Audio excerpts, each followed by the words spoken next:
I'm at 52% battery life left. I couldn't wait until the first set of batteries went out to do a real review on the Alfred DB2. It's been a year, and that is long enough to have an opinion and some hardcore testing to share with you. It survived.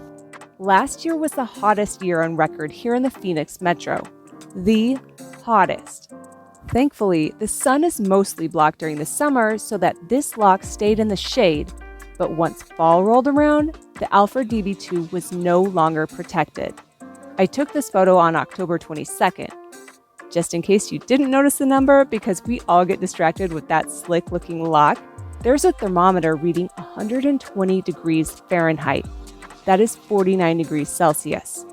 Between the intense heat and the UV, because we're at elevation, that is a bad combination for a lot of devices on the outside of a house here. The touchscreen lasted, the batteries lasted, the internals lasted. The finish on the front looks just as good as it did coming out of the box. I am impressed.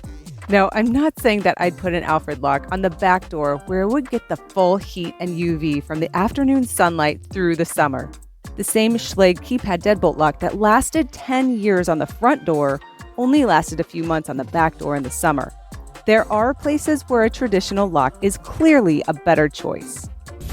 For anyone worried about throwing away the key and going totally keyless, well, it hasn't locked me out once, and I haven't missed the keys I didn't carry before. I haven't used the embedded passcode feature for security purposes. 2020 happened, and no one except friends and family were stopping by. However, I have used it when I know I've mistyped the number. I just keep pushing numbers until I know I got it right.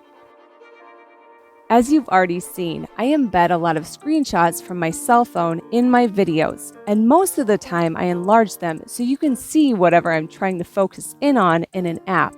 What you don't see is that every one of them has the little Alfred logo plastered to the top of the screen, giving me one-touch entry.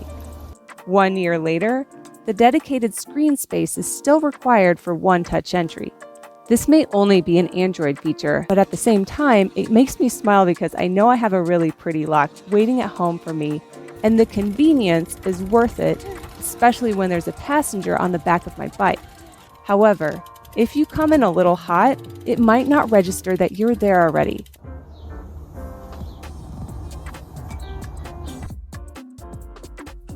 Blame your phone, the network, or the weather. It works 99% of the time.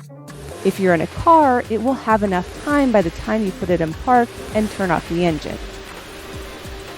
If you're worried about leaving your fingerprints, wearing out certain numbers on the touchpad, and making a PIN code easier to guess, if you use one-touch entry, you won't be leaving any fingerprints. Every account with family-level permissions has this ability.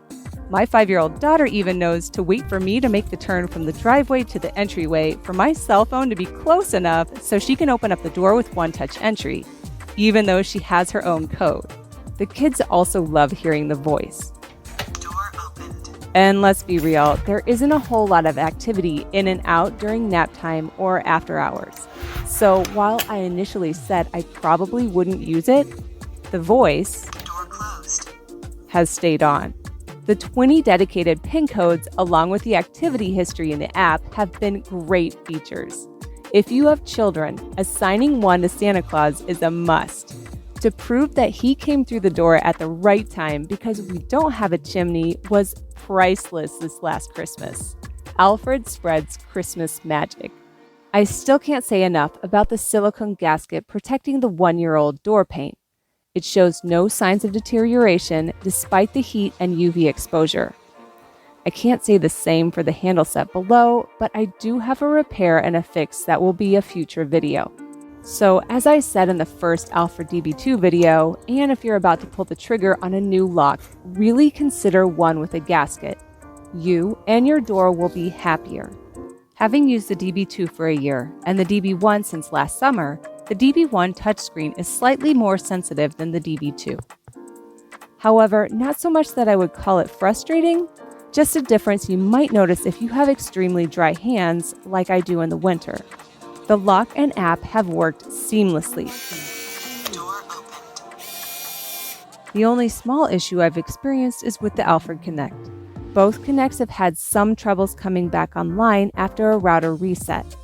When doing some Wi-Fi connectivity tests for the Fin Plus water monitor and shutoff system video, I unplugged the router and then, after getting the offline alert, plugged it back in. Obviously, I was at home at the time, so I could reset both Alfred Connects. Just unplug it and plug it back in. Interestingly enough, when the internet provider has outages, the Alfred Connects do just fine. The team is aware of this issue and is currently working it. If you have any questions, the support team is knowledgeable and will address issues. So not only are you getting one of the best locks in the market, but you're also supporting a great team. There are still ongoing improvements and features getting worked behind the scenes. For instance, the activity history now logs when the door is locked. Overall, the Alfred DB2 is a high-quality, high-design lock that should be a contender if you're looking to upgrade your current deadbolt. If you'd like to learn more about what it can do, I have links to my past videos covering all the DB2 features in the description. I also have a video covering every last difference between the DB1 and the DB2. Thanks for watching, and I will see you next Friday.